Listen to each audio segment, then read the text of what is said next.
A delação do Mauro Cid expôs mais um racha na família Bolsonaro. Flávio e Eduardo têm posições opostas com relação à conduta de Bolsonaro. Só que Carlos também faz parte desse racha porque ele não se dá bem com os seus irmãos. Na verdade, eles já não se dão bem há muito tempo, porque você vai ver nesse vídeo que essas confusões, essas brigas de família já se arrastam há muito tempo. Eles publicamente podem até dar declarações de apoio, mas nos bastidores não existe almoço de domingo. E quem tá rindo de orelha a orelha com tudo isso é Michele, porque ela cresce de poder dentro da família Bolsonaro e dentro do bolsonarismo. A família vai rachar de vez quando o Bolsonaro for preso e os dedos começarem a ser apontados, um na cara do outro. O que você acha dessa briga de família entre os Bolsonaros? Favorece Michele? Você curte ver isso? Se você curte, deixa o seu like e se inscreva no canal. A delação do Mauro Cid, como nós estamos vendo, ela está sendo bem bombástica para Bolsonaro.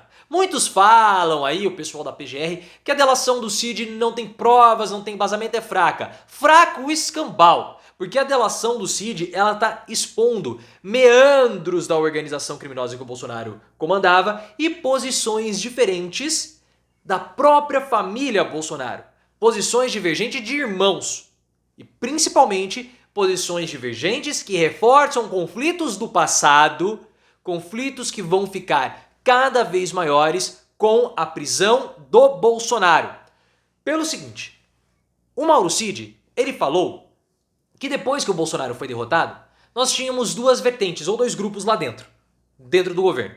O grupo mais moderado, composto por políticos, e o grupo mais radical, pela ala ideológica ou pelos que queriam que o Bolsonaro desse um golpe de Estado. A ala política queria que o Bolsonaro reconhecesse a derrota, fizesse um discurso. O Flávio Bolsonaro estava presente nesse grupo. Porque mesmo antes da derrota do Bolsonaro, o Flávio sempre teve uma postura mais política do que os seus outros dois irmãos. O Eduardo, ele tem delírios de grandeza, quer se posicionar como sendo um guru da extrema direita, né? Então ele quer que o Bolsonaro radicalize para esse lado. O Carlos, ele quer que o Bolsonaro radicalize contra tudo. E isso causa posições divergentes entre os três irmãos. Nesse grupo mais radical, que incitava Bolsonaro a dar um golpe de Estado, estava o Eduardo e a Michele. Até o momento, o Cid não falou nada sobre o Carlos, pelo menos até o momento da gravação desse vídeo. A gente não sabe qual que era o grupo que o Carlos estava presente. Mas talvez o Carlos nem fizesse parte de nenhum dos grupos, porque quando houve uma semana antes, né, do segundo turno, Michele e Carlos romperam. Eles brigaram muito feio no Alvorada. Michele expulsou o Carlos do Alvorada, ele nem participou do último debate da Globo. Bolsonaro ficou completamente transtornado, tremia no debate. No final até pediu votos para deputados. Para deputado federal. Mas essas duas posições mostram um racha do Eduardo com o Flávio. Porque o Eduardo queria que o Bolsonaro tivesse uma postura mais silenciosa, que não falasse nada. E o Bolsonaro fez isso, ele ficou com um problema na perna e isso deixou desaparecido por alguns dias. Tanto que no primeiro pronunciamento do Bolsonaro após a derrota, quem esteve com o Bolsonaro era o Eduardo e não o Flávio. Porque o Flávio queria uma postura mais política do Bolsonaro. Que o Bolsonaro reconhecesse a sua derrota e que ele falasse para a população voltar para casa. Como o Flávio teve receio de entrar em colisão com o irmão, ele combinou com o Ciro Nogueira, que na época era ministro da Casa Civil, para convencer o Bolsonaro. Quando o Ciro convenceu o Bolsonaro foi lá e fez o pronunciamento porque as rodovias estavam fechadas. Havia todo um receio que pudesse acontecer algo. Só que depois que o Bolsonaro acolheu a recomendação do Ciro Nogueira, essa ala política foi escanteada, o próprio Ciro Nogueira falou isso, claro, com medo de ser preso, e ele falou que foi para o governo de transição. Nessa época também, o Flávio fez uma postagem agradecendo os votos, sem reconhecer ou sem falar de fraude, como os outros dois irmãos estavam fazendo. Essa postagem do Flávio pegou muito mal. Os irmãos começaram a criticá-lo e depois, horas depois, ele falou: eu estou junto com meu pai para o que der e vier. Porque a postura do Eduardo e do Carlos era diferente da postura do Flávio. Eles não queriam que houvesse um reconhecimento. Eles queriam esperar para o pronunciamento ou para o relatório final das Forças Armadas, que foi um relatório simplesmente ridículo. Então daí nós temos as desavenças do Flávio com o Eduardo. Só que o Flávio também possui problemas com o Carlos. Isso já de um certo tempo, mas que ficaram maiores durante a campanha. Porque o Carlos queria comandar as redes sociais do pai e principalmente o marketing da campanha. Porque o próprio Bolsonaro disse e atribui ao Carlos a vitória dele em 2018. O Flávio e o Centrão não queriam o Carlos, achavam que ele tinha uma postura muito radical. Então defendiam um outro marqueteiro, que era o Carlos França. Só que aí o que aconteceu? O Carlos ficava criticando o França. Carlos França, não era alguma coisa assim. O Carlos ficava criticando o marqueteiro que foi colocado pelo PL. Tanto que ele fez uma postagem, o Carlos, criticando publicamente. Horas depois, em uma entrevista à CNN, o Flávio Bolsonaro defendeu o marqueteiro indicado por ele pelo Centrão.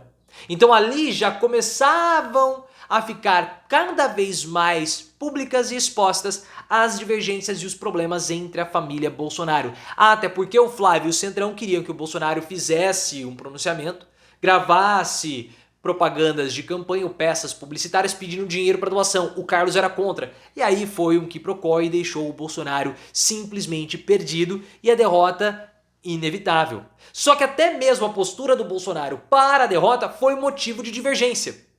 Porque a família Bolsonaro sabia que ele seria preso depois da derrota. A gente tem falado isso desde 2021. Então eles já sabiam há muito tempo que o Bolsonaro poderia ser preso, passaria por todo esse problema que ele está passando. A gente não sabia que seria tão grande assim. O Carlos queria que o Bolsonaro, mesmo após a derrota, continuasse radicalizando. Atacando o STF, atacando o Judiciário, atacando a República. Porque o Carlos entende como funciona o bolsonarismo. O Carlos sabia que o ataque, a agressividade do Bolsonaro engajava os bolsonaristas. E essa seria uma forma de intimidar o Poder Judiciário. O Flávio não. O Flávio queria que o Bolsonaro adotasse um tom mais ameno, mais conciliador para evitar represálias. O tom que ele está adotando agora.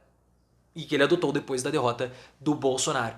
Então isso também aumentou ainda mais as divergências entre os dois. Até a disputa no Rio de Janeiro foi motivo de conflito. Por isso, talvez, que o Bolsonaro não tenha aceitado colocar o Flávio como candidato.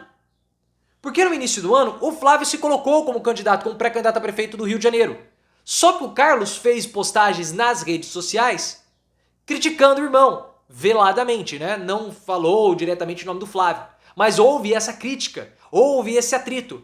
E o Bolsonaro, possivelmente para não perder a família, e também por outros problemas que poderiam surgir com o Flávio Bolsonaro, passando por um escrutínio popular, ele, Bolsonaro, rifou a candidatura do Flávio. Não houve mais esse assunto comentado, da vontade do Carlos de disputar a prefeitura, mas ele tinha essa vontade no começo. Porque o Carlos não aguenta mais ser vereador do Rio de Janeiro. Ele foi o que mais trabalhou pro Bolsonaro, ele foi o responsável pela vitória em 2018, ele é aquele que mais se dedica a Bolsonaro e ele tem um cargo de vereador. O pastel do Bananinha é deputado federal. O Flávio Bolsonaro é senador e ele é vereador. O Jair Renan vai ser vereador lá em Santa Catarina. Então aí começou também essa disputa do Rio que deu uma abafada.